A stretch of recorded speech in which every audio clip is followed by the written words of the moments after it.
All right, so welcome, guys, to today's episode on Top Best Podcast, and I'm joined by a very important guest who is also into digital marketing, e-commerce, and is Shippy Rogan, if I'm not mistaken, right? If I hope I pronounced it correctly. Yes. Yeah. So Logan is my first name. Shippy is my last name. And you said it. You said it correct. Wow, amazing. So someone might be interested to know can you just tell us more about yourself as an introduction so that we may get to know who really are you, what do you do, and what really defines you? Well, those are great questions. So my name's Logan. I'm an entrepreneur, investor. I'm a father. I have a almost 3-year-old son. He turns 3 on the 20th of this month. And Uh-huh. that's crazy to say. Like, man, I'm a dad to a 3-year-old almost.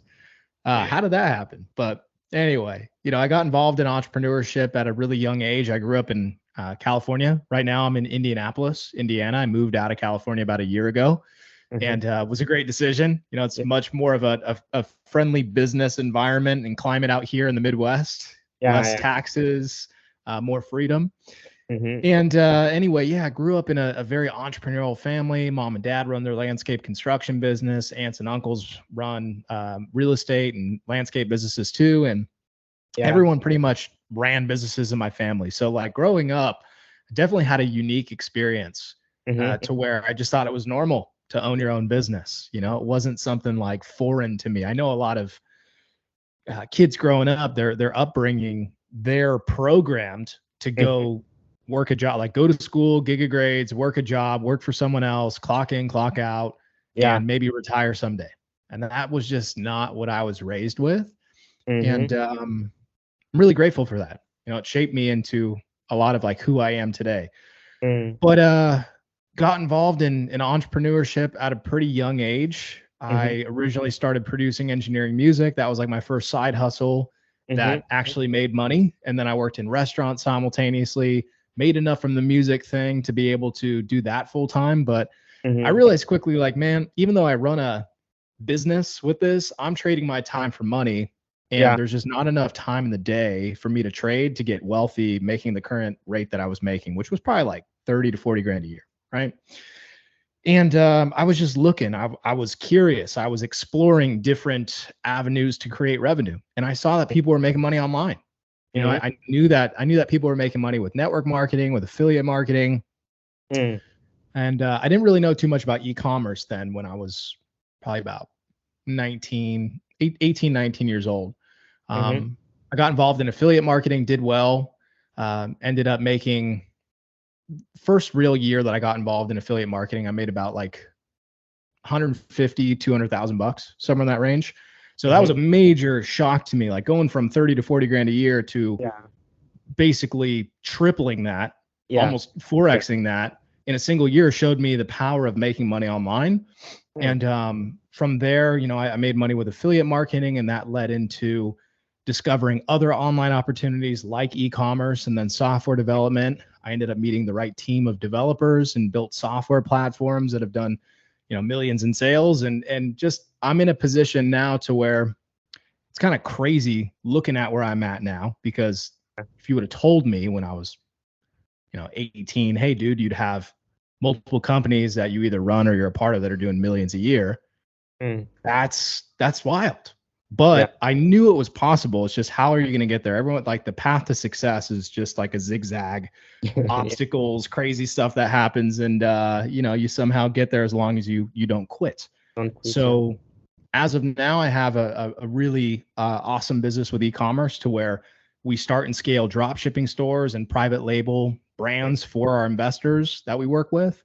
Mm-hmm. We make it automated for them. So we do all the legwork, like product research, listing products, processing orders, handling returns, scaling the stores, and then we leverage their capital. Mm-hmm. We have over 250 investors that we work with in the e-commerce business, over 300 stores that we manage.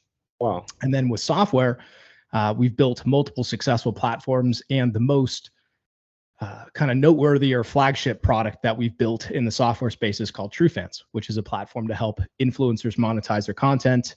Mm-hmm. We have about like 2,500 influencers in that range that use TrueFans. Wow. and then through those 2,500 influencers, we have hundreds of thousands of users, fans that have paid to see content from those influencers. So my day is pretty busy between dealing with clients that are investors that want to make money with e-commerce, and then dealing with influencers who want to make money from their content. And all of it revolves around the digital space. Wow. So I'm fascinated by the way you have merged e-commerce and also software development, if I'm not mistaken. And you are like, when you are somewhere around 18, you are not really conversant with the e-commerce. And how did you manage to be able to have much more information, whereby even able to serve clients and help celebrities to monetize their content? How did it come up? Good question. So when it comes to e-commerce, I was always fascinated by e-commerce. Like in my early, I always saw the potential to make money online, but I didn't really understand. I think the first time that I heard about e-commerce, I was about 19 years old, realizing that people were making money from manufacturing items. Actually, one of my buddies, his name is Matt, he created a product. It was this vent grip thing that would stick into the car vents, the AC vents, and you could stick your phone on it. And I remember he was like, hey, I'm going into e-commerce. And he had a wealthy family. They lived in Laguna Beach. I think it was like Monarch. And what was that area? I forget. It's right on the beach. They have like a beautiful home. And I'm like, is this something that only like rich people can get into? Type of deal. But he built that product into a successful product, and it was private label. Like he actually sourced the product from China, got it manufactured, shipped it stateside. He was doing marketing, paid ads, and he built it into a successful brand. It was really cool to see that. And that was my first introduction, actually seeing a profitable product around like 19 years old. And that was kind of like my intro into e-commerce, seeing it. And then I had some friends that got really good at drop shipping on Amazon in my early 20s, seeing that. And a lot of these guys that do the thing also teach the thing, right? So they'll do it. They'll make 1,000, 5,000, 10,000 a month doing the activity, which is drop shipping, e-commerce, private label, whatever. And they think, okay, well, I could also make some more money by selling education, teaching others how to do this. And that's perfectly cool. And I condone that as long as you know what you're doing. If you don't know what you're doing, you're kind of a scumbag. You know what I mean? You're just selling no value. But I was helping some of these guys that were doing, some pretty big numbers in e-commerce. I was helping them develop some education, and I got to see like different aspects of e-commerce through what they did. And I learned a lot about what to do, what not to do with e-commerce during my early 20s. And then a business partner of mine, how it transitioned into me actually partaking in e-commerce was business partner of mine had built out a virtual assistant agency. He originally subbed out the labor like for his own business internally for credit and funding, real estate stuff that he was doing, and then taking that labor and deploying it to other business owners and making a spread off of labor rates. And he saw the opportunity with e-commerce, and he started designating employees to automate the tasks for running an e-commerce store. So like training VAs of how to do product research and listing products and processing orders, everything that it takes to run a store. And so, he had the system on the back end, and then I had the ability to bring in clientele for investors to be able to, really kind of make, because capital is the fuel to the engine in e-commerce. If you have the ability to identify products and list those products and process orders and things like that, what are you missing? You're missing capital to be able to make it all work. So I started bringing investors to the table, and we just duplicated our system. Wow. So further elaborating a little bit more on that, we started first, before we brought on investors, we were managing stores in-house, like our own stores on Amazon, and over time into other marketplaces as other marketplaces developed. But if you can do something yourself, you can then do it for other people if you have systems in place. So we realized like, man, there's a big opportunity here to kind of franchise our model. Like we can bring on investors and use their capital and basically just beefing up our infrastructure on the back end, and then do a rev share profit split on the profits that are generated from these stores. We make it passive for the investors. And then from there, we create less risk because it's not our capital that's tied Yeah. up. And Yeah. then it's really not that much more work for us, but there's huge Mhm. upside for, long-term cash flow for everyone involved Yeah. when there's the franchise type model infused with e-commerce. Okay. So I'm curious. I want to hear your perception. We have got, for example, C2C kind of e-commerce, B2B. And according to your own perception, what is it that's the future of e-commerce? Is it going to be C2C, B2B? Well, I mean, it just depends on how you want to partake in the model. There's different, and what I mean by that, there's different ways to skin the cat when it comes to making money with e-commerce. And Mm-hmm. there's a lot of money in each way. So if you want to do drop shipping, if you understand how to find the right suppliers, there's a ton of money to be made in that where you're making, let's say, 5,000, 10,000, 15,000 a month net cash flow. Mm-hmm. And then if you look at private label, there's more. Well, with drop shipping, there's less upfront risk because you're not technically purchasing a product up front.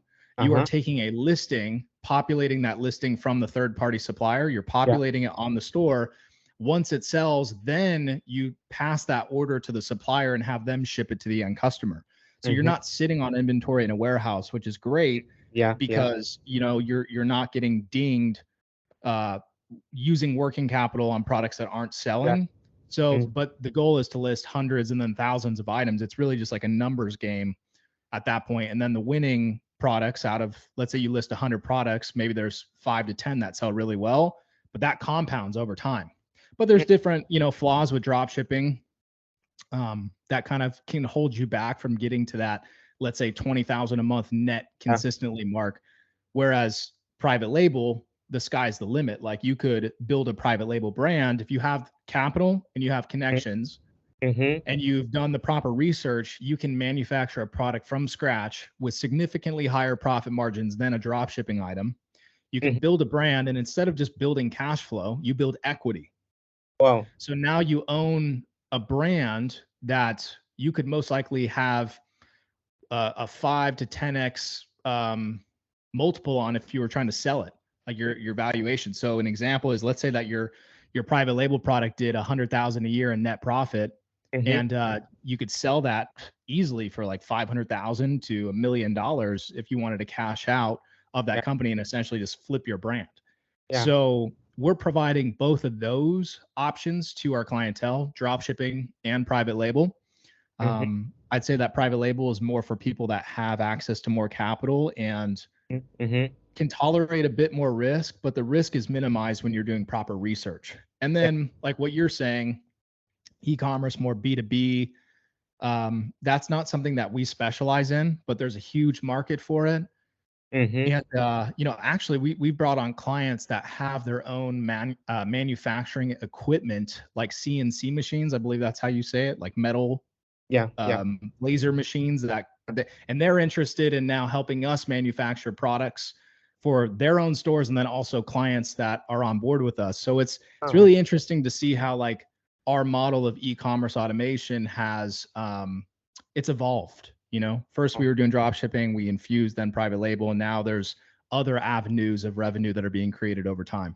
Wow, wow, that's really amazing. So what's the perception or your idea of managing competition? Because like everybody now is looking at the e-commerce space and the digital space as the new kind of diamond that everyone wants to use and want to get on. So how do you fight the competition from your own experience? How do you do that? Yeah. Managing competition is not really something that we're worried about because there are so many different suppliers that we have access to Mm-hmm. and products that we can gather and list. And there's so much sales traffic online Mm-hmm. that again, if we didn't know what we were doing and we didn't have access to these suppliers, yeah, we would Yeah. be stressed on competition. But because we've been in the space long enough to understand how to operate effectively, Mm-hmm. Mm-hmm. Mm-hmm. competition becomes less relevant. We're in Mm-hmm. competition with ourselves to become better at all of those things that I mentioned: product research, listing products, processing orders. As we get better, competition fades if So, that makes sense. sorry to cut you short. You have said competition is less relevant for you. So what is it that you focus on? So as far as I'd say that the biggest kind of bottleneck for us is capital. Like the more capital that we have access to, the more we can scale our operation, the more products we can manufacture, the more labor we can bring on to manage stores, the more warehouses we can buy, the more products we can manufacture internally for us as a company, products that we build out.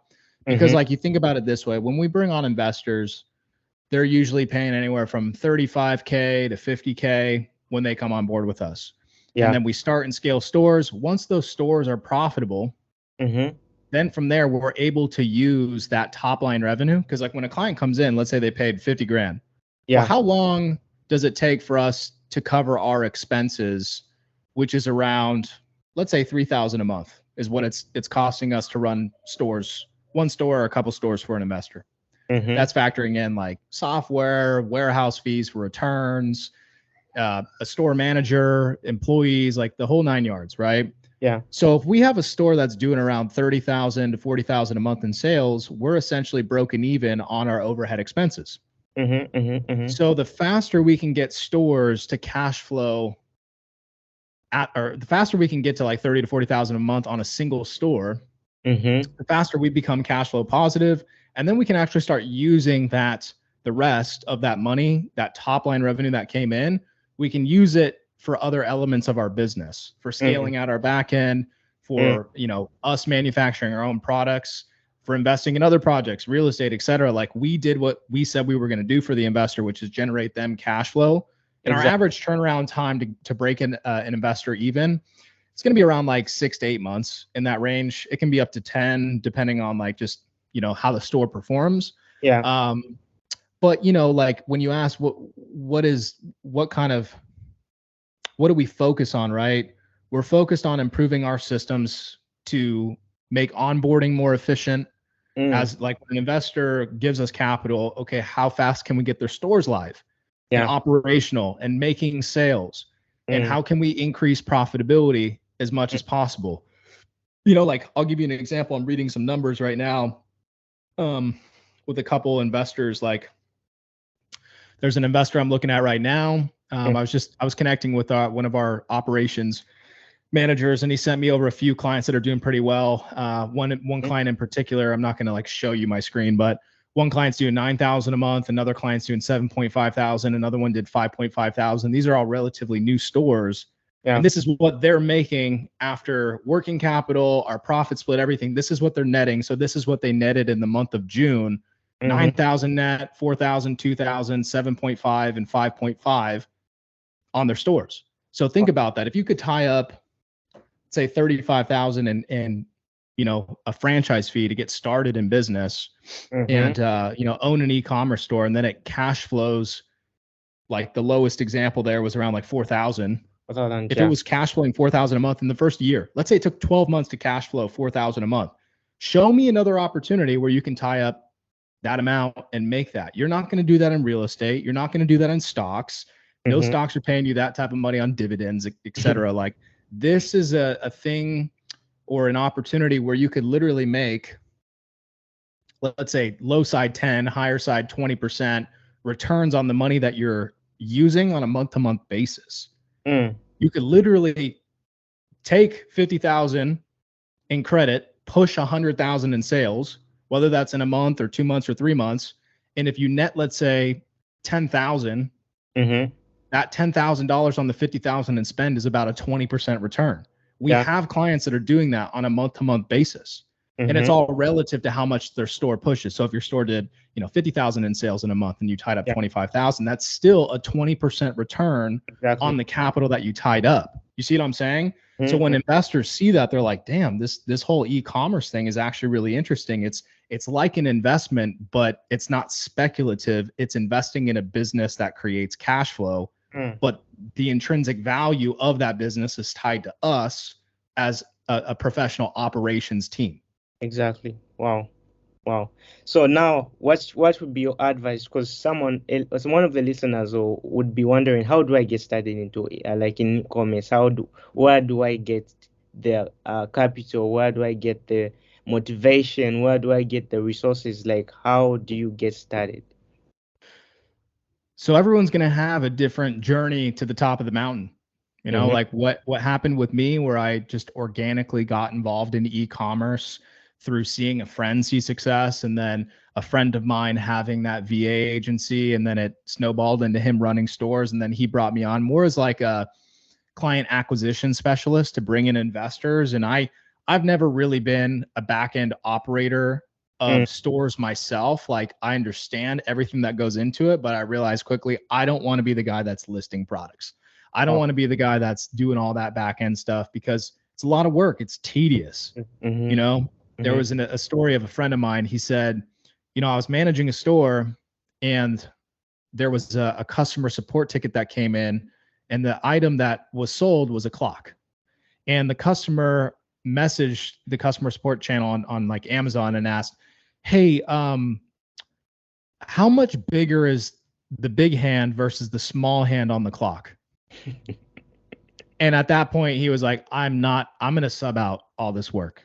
Yeah. And a lot of people, and I use that example because it's like that was the breaking point for my buddy, to where he started turning on VAs. Because, you see other people scaling a store, you're like, I could do this. And then you start doing it, and then you get caught up in it. And then you realize, you know what? This is not how my time is best spent. It's all about delegation.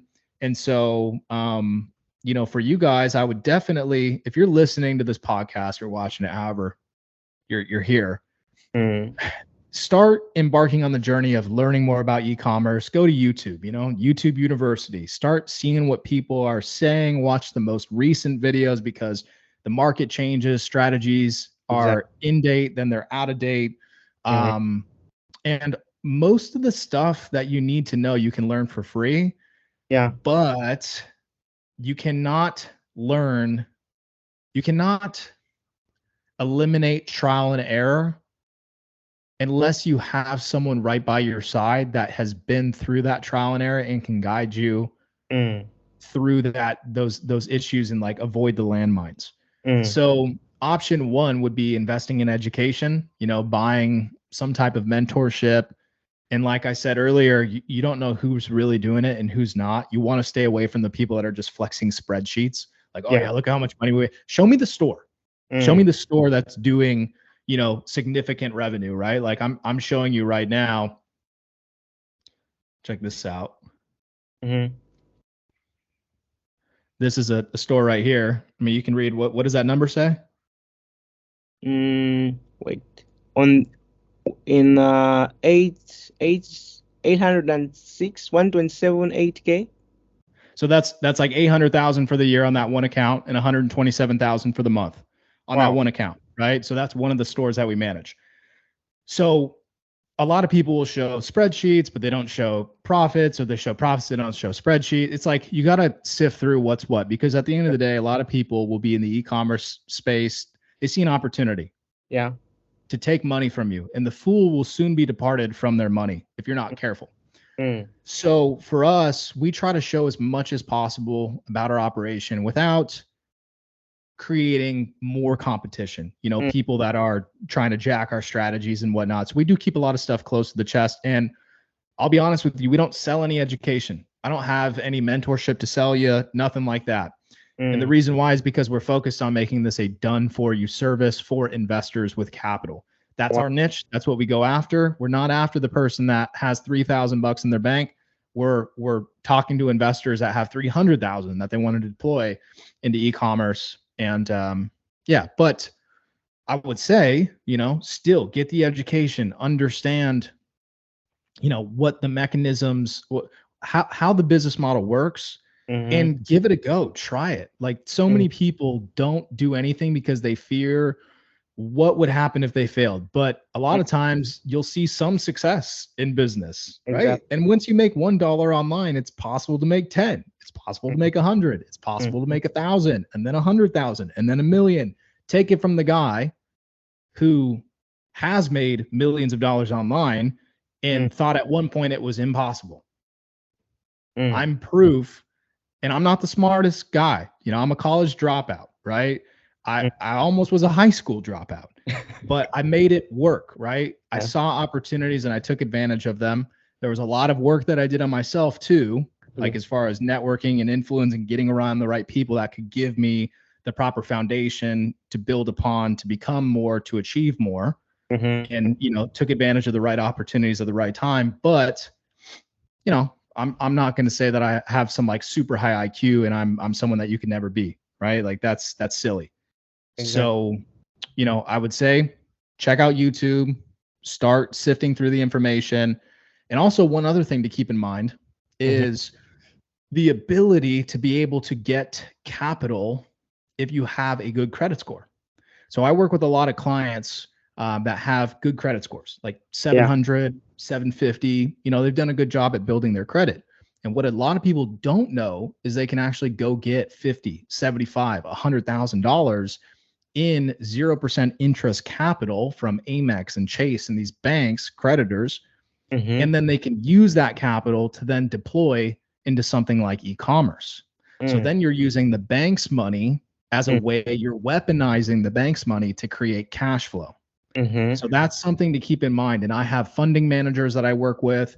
So like if you're listening to this and you're thinking, wait a second, I have a good credit score and I could use that to then get capital, Logan, you can help me do that. If that's something that you're interested in, then we should definitely connect. And I'm assuming in the show notes or something, you'll have links to my social media where people can talk to me. But that is also another great avenue Mm-hmm. to get started, is using the bank's money, credit, which is technically debt, but Yeah. there's good debt and bad debt. Bad debt is spent on liabilities, the Mm-hmm. Gucci belt, the freaking super expensive car that you shouldn't be in because you don't own a house yet, like that type of stuff, right? Yeah. But good debt is used to create cash flow. And the same thing, a lot of what people do in real estate, those same rules can apply to the e-commerce space. E-commerce space. Wow. So it's more about getting the right information and the right connections. Absolutely. For Wow. sure. And that's the toughest thing, is to like sift through and figure out who's really doing it, who's not doing it, um, who's selling education just to make a buck, Mm. selling education versus, someone that, and also too, not everyone, even though someone's making money, it Mm. doesn't mean they have the ability to teach. Wow. Wow. So, we've just kind of, it's not that we wouldn't want to make money with education. It's just not the lane that we're in. Mm. We want, because even if you have, the reality is, guys, is even if you have the best education in the world, Mm-hmm. 95% of you are still going to fail at e-commerce. Mm. Why? It's just like, if I gave you the best trainer in the world, how many of you are going to get a six pack? It's discipline, it's hard work. And because it's not easy, Mm-hmm. a lot of people won't do it. But because it's not easy, that means that there's not really a lot of competition, is what we kind of came back to, because you were asking about competition. Mm. Because we go above and beyond with learning new strategies and implementing and testing and all that, we don't really have competition, because there is competition, but like we're still seeing healthy profit margins and we're crushing it. Yeah. But it's like what is hard to get has value. So Exactly. everyone wants the fucking shortcut, easy way to make money, easy way to get a six pack. And it's like, dude, it's going to take work. It's going to take discipline. And that's why it's valuable. $1 million isn't easy to get. Why do you think people put such an emphasis on becoming a millionaire? It's because it's somewhat hard, depends on what you do, what you sell, but it's not easy to become a millionaire. And that's why people value it so much. Same thing with e-commerce. It's not easy to build an e-commerce business, but if you have the right mentorship, education, or system in place and you get there, everyone's going to envy you, like, wow, that's awesome. You make money online, So I would just say, like, it's okay to accept that something's going to be difficult and realize that you're probably going to fail in the beginning. But if you don't, or if you're not even willing to start, you're already finished, man. Wow. Yes, I have one more interesting question for you. Like, I'm sure you have some bad days, tough times when you are down, when you have these challenges in e-commerce or in just your workspace. And how do you manage to stay motivated as a person? So, yeah, I mean, down days happen. One of the biggest things that really helped me as of late is just cutting out. So I've cut out all alcohol from my lifestyle. Like it no longer serves me. And I've Mm, noticed that that's helped me a lot with just being more consistent with my mood because like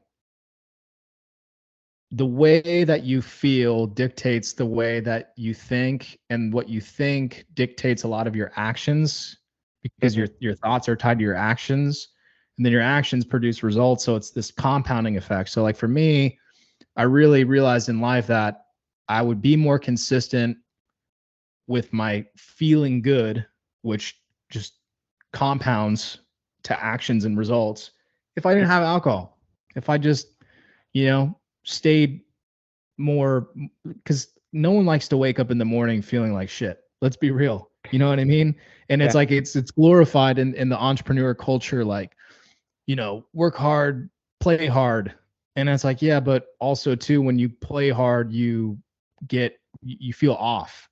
And then that can, I mean, those days, like, what if that was the day that you were supposed to learn something that would have changed your life and you just altered your course of what Mm, you could have become because you weren't feeling optimized?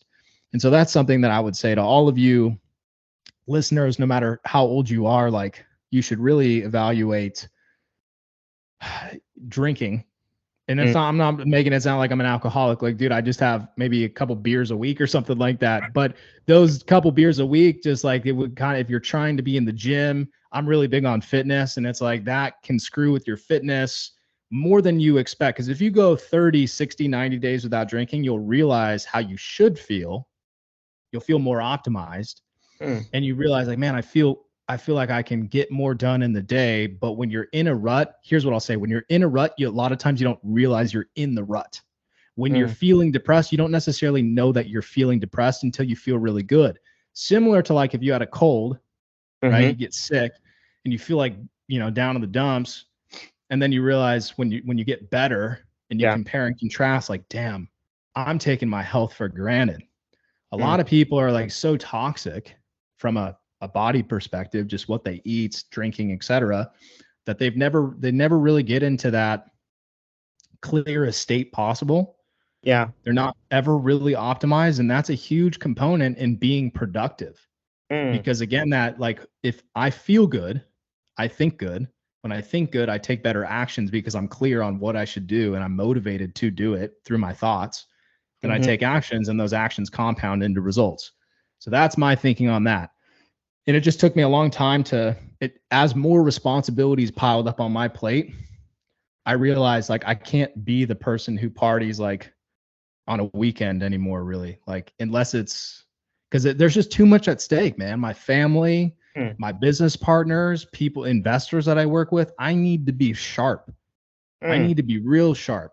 And so that's something, and I just really am not trying to condone don't have fun, because I think that you should absolutely have fun and celebrate your wins. And from time to time, yeah, go crazy, have fun.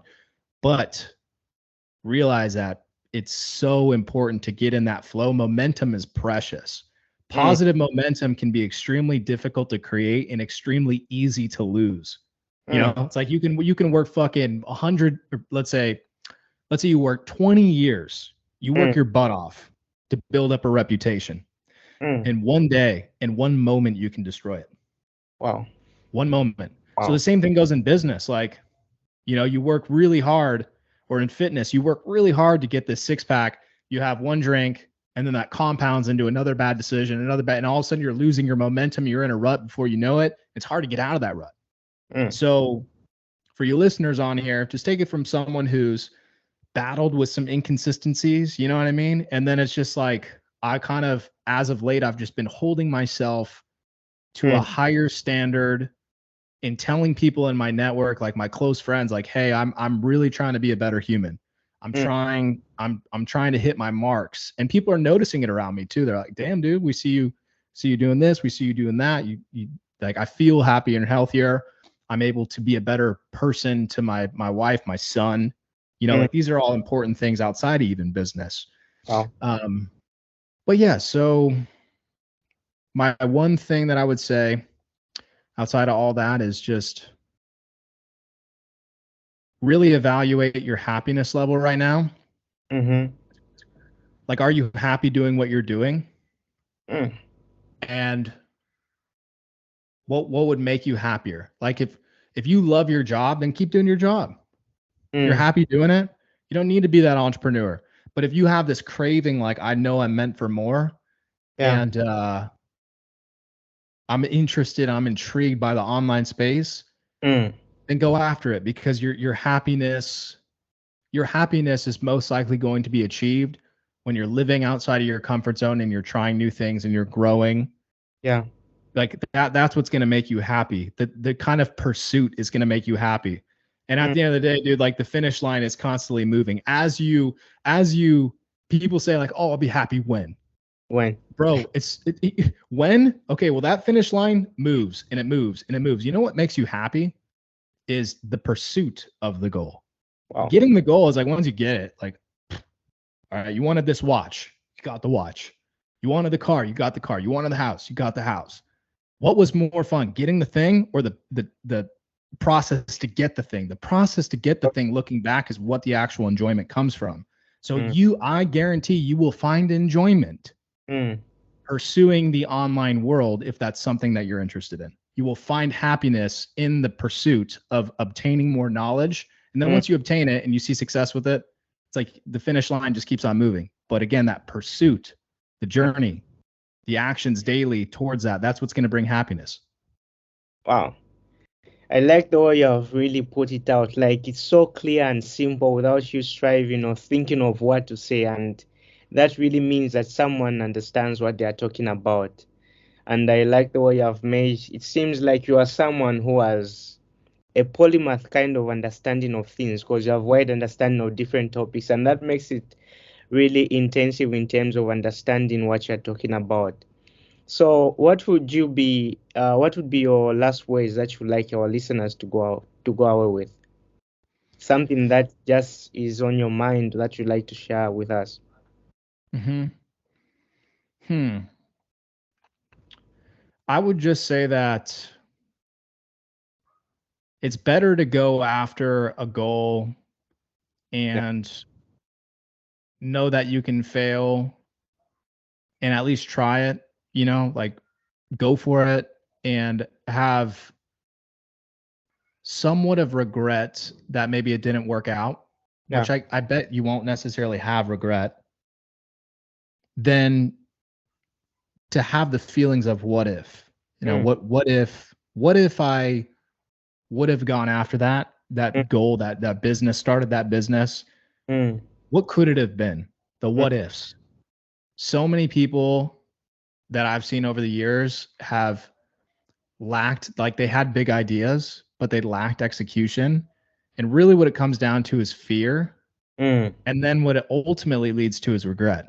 mm, So for me, I would much rather go, shoot, I lost some money. Shoot, I lost a little bit of time when it didn't work out, than have regrets of, damn, what could have that have been? Could I be, especially if you're paying attention to other people that are just as like skilled as you, mm, or mm, maybe even less skilled than you, that are doing better than you in mm, life. Like I look at some of my friends. Some of my friends are better off than me. Some of them are worse off than me financially, whatever. I'm not just measuring off the financials though, because like wealth is built off of an accumulation of things, from yeah, your relationships to your health to whatever, family. But mm, you know, again, going back to it anyway, it's better to have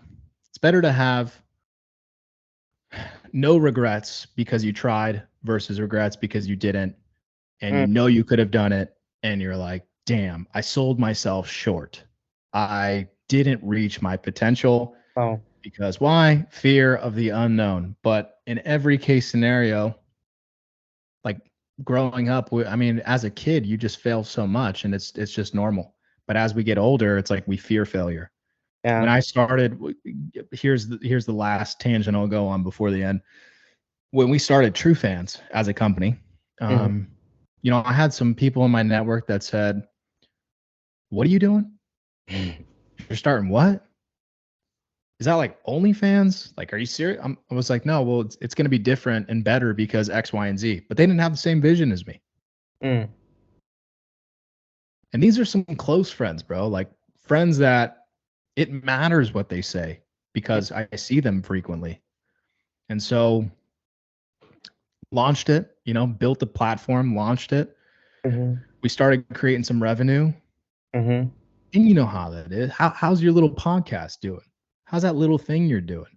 Yeah. I got those. And then all of a sudden my business was doing 10,000 a month. And then it was doing 30,000 a month. And then it was doing 50. And then it was doing 6 figures a month. Mm. And it's like those words that they said affected me, but it didn't affect me in a way that made me want to stop. It affected me in a way that fired me up. Mm.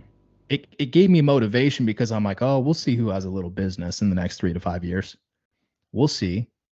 I just see something that you don't based upon my experience in life. And so many people allow the opinions of others to dictate their reality. Exactly. And it's like, bro, you have a different viewpoint. You have a different perspective. You've experienced different things and you've come to a conclusion that you should start a business based off of X, Y, and Z. And I'm not saying don't listen to opinions because opinions can matter and they can help you, but there's a difference between opinions and expertise and opinions that are really haters. Like Exactly. an opinion that's not from a good place. It's an opinion from someone who doesn't want to see you doing better than them. That's where it comes from. So like, circling back to e-commerce and software, it's like you're interested in the digital space and making money online and through these different avenues. You may bring it up to someone and someone is so insecure about their situation that they project those insecurities on you. And that opinion from them stopped you from getting involved in what you were meant to do because you let their opinion affect your reality when you should have listened to your own intuition, So like, that's something to be very cognizant of is not all opinions matter. A lot of them don't. Understand the intention behind the opinion. That's very important. Wow. That's like really, really powerful. I like the way you've put it out because, that's really true. Some people would look at what you're doing, seem like they are not supportive. When they see you succeed, then they come running back to you and say, we knew you would do it. It's really, really. Yeah. It's like first they hate, then they congratulate. They call you an idiot and then they call you genius. And a lot of it comes down to the fear of change or insecurities that they're projecting on you. It's like, let's say you're in shape, right? You're in shape and I'm not so in shape. And then you tell me because you're in a superiority position, you're in better shape than me. Let's say I'm fat, I'm out of shape. I'm 300 pounds and you're 180 pounds and you're pretty jacked. And then I come to you and I ask you for advice and you give me advice and you feel good because you're giving me advice. You're in a better position than I am. You want to help me. And then all of a sudden I start losing weight. You're like, damn, dude, you lost 20 pounds. Good for you. Then I lose 40 pounds, 50 pounds, 100 pounds, 150 pounds, whatever. Now I'm at your same level. Now you view me as competition. And then I get more shredded than you. And you used to help me. Now you hate on me because now I've surpassed you. And so that's what I felt like some of my relationships in life were getting to is like some of these relationships, they were making more money than me. Then I started matching that. Then I started building more successful businesses and there was ego in the mix. And I'm like, I don't give a shit. I want everyone to win. I don't care. Even my haters, like I'll send you a gift, whatever. People that have wronged me, I'll send you a gift. I don't care. It's not that life is too short. It's just like life is too great to be like having a chip on your shoulder in the sense. Like I won't forget what you said to me because I want things to be motivated. Like a chip on my shoulder to motivate me, but not necessarily like I'm not going to let that consume me and dwell on it all that much. But it's like you need a little bit of motivation from haters to be that fuel on the flame. Yeah. But you don't want to bask in it and you don't want to make it to where like everything you do revolves around it. And I need to prove this person wrong. But it's like have a little chip on your shoulder, but don't let it consume you. That's something that, find that balance, right? But Man, we've been going into a lot of different topics. I'm surprised, man. I think you pulled out some of the best topics I've ever dropped on a podcast here for all you listeners. Wow, I'm glad. I'm glad. I'm glad. That's really been an awesome conversation. I'm hoping we'll have another one because you have a very wide scope of understanding and you have been in a field that interests me. I've also been in e-commerce for all information, but not as deep as you have been. Striving to reach that position where you have been able to like even work with corporate companies and entities on a large scale. That's really amazing. So I'm hoping that would further on for better and more interesting conversations, even much more better than today's conversation. Yeah, definitely in the future as you progress on your podcast and other things that you do in life, we'll have to link back up. And I'm under the assumption that by the time we connect next time, I'll have a few more stories and a lot more success to talk about. Which Exactly. is, I'll make it a goal. The next time I jump on, there will be a lot more success stories within our e-commerce business, a lot Mm-hmm. more users on my True Fans platform, and who knows, maybe in another couple businesses that I've launched. I'm always looking, I'm always looking at investing. I'm always thinking about opportunities with like low friction and Mm-hmm. high revenue. And I Mm-hmm. didn't even bring up some of the things that I've also been launching kind of as like side projects on this podcast today, but there's so much opportunity online right now, and I definitely encourage each and every one of you guys Mm. to start down the path of looking at the online space as an avenue to create revenue. Awesome. So just to clarify, you have talked about True Fun, right? Yes, So sir.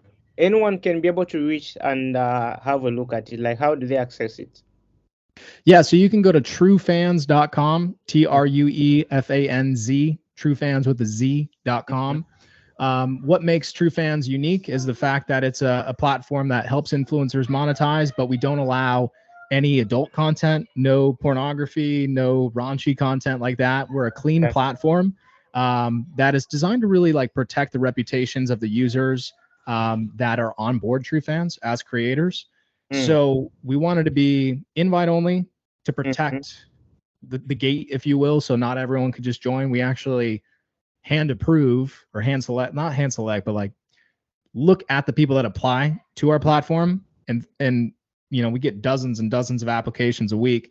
So Mm-hmm. we go through those and we say, yep, you're right for the platform. Nope, you're wrong. It's invite only. Mm-hmm. We have some really great features to help Mm. you monetize. Like you can use paid subscription, so you could set a, just like uh, imagine you could set a subscription to see, so your fans would go to your True Fans account, and the only way that they could see the content in there is if they pay $1 a month, or $5, or $10, or $100. You set your subscription price. You can get tips and donations on your content. You can upload folders of content. So if you're a course creator, you could put a course together and sell that folder. Wow. There's all these different ways to monetize, and then also we have instant payouts. So if Mm. someone makes $1, they can receive that money instantly, and that's a huge, benefit to creators. They want money and they want it now, and we want to give it to them now. And so True Fans is great. It's, continuing to evolve and progress as far as just features and functionality. Like we listen to the content creators on our platform and Mm-hmm. we engineer what they want. Because if I can give you what you want, then you'll go make more money, and then we all win. Exactly. Exactly. So I don't believe in the whole concept of, oh, I've made money and I'm going to forget about the people that help me make money. Nah, we're Mm. going to make money, and then we're going to constantly think, how can we get better? Yeah. And there becomes a point where um, there's too much. Like I believe that on Facebook, they've maybe put too many features and functionality and Yeah. stuff. And it becomes like, what do we got going on here? So you want to focus on creating your core features, but creating them in a simplistic way and not overwhelming the people that use your platform, and Mm-hmm. sticking to that, and then just making improvements. And a lot of times those improvements can come through communication, Mm. really building relationships with the people that use your platform. So we know the people that use our platform, and we actively reach out to them and say, hey, can we help you? Mm. What can we do do you need some advice? Do you Mm. want to talk to some other content creators on our platform that are doing well? Like, what can we do to serve you? Because if we give you a better opportunity, you'll make more money. Mm. And Oh, that's what we want. We want to create those success stories. So truefans.com, you can check us out. And we also have a really cool referral program as well. So like if you know content creators that would like a platform like TrueFans, mm-hmm. you can refer a content creator to our platform. If we accept them as a content creator, you make 5% on what they make. So we have a Oh, lot of affiliates that run like agencies and photographers, those types of people that are connected to models and influencers, and they refer talent and they make a passive income stream that way. Last plug, I never even told you guys. So the name of our e-commerce company is called Etelligence. So, we can put the link to my website if you guys want to check out mm, the presentation I put together explaining our automation model. But yeah. yeah, Etelligence is the name of our e-commerce company. Oh, intelligence. Like I'm intelligence, but sure some of these e-telligence, links I'm like going the to internet. put them in the bar, just so that people can also be have access to them. Some of them like can just simply send me some of their like your entities so that I can put them in the bar so that some of our audiences would also have access to them. Absolutely. Yeah, I'll send you over all the links to companies I'm a part of or run, and then from there, we can Mm-hmm. get you guys introduced. And the goal is to put you in a better position Mm-hmm. than when you came to this podcast, put you in a better position after listening to this podcast, giving you the knowledge, giving you the education, giving you a little bit more maybe motivation to chase your dreams, chase your goals, and then giving you action steps to do it. Like I don't believe in the whole motivation thing without having a clear cut, precise plan Mm-hmm. in place. Exactly. I'd rather teach kind of the more like not more technical side, but more logical side of sales Practical. and whatnot, Mm, because at the end of the day, the motivation, it only lasts so long. But if you have an actual game plan to follow, if I tell you guys, hey, go on YouTube, click on the most recent videos, start sifting through, like that's an actionable task exactly. that will give you knowledge rather than if I just pump you up and give you some fluff, like that's going to be in your ear and out your ear. I'd rather give you actionable steps that you Yeah. can take. And so hopefully after you go check out my website and whatnot, you can get a little bit more clarity and take some action. Wow. Oh, Rogan, it has really been an amazing experience and conversation. It's really, really something that I've learned a lot of stuff from this conversation, and I'm going to take notes even after, because it's a very beneficial conversation, and I'm sure our audience will also benefit a lot. We would have actually been recording for 24 hours. Well, I'm happy to be here, man. Thanks for having me as a guest on, and hopefully all of you listeners got some value, and I wish you all nothing but massive success. Wow. Thank you very much, Rogan.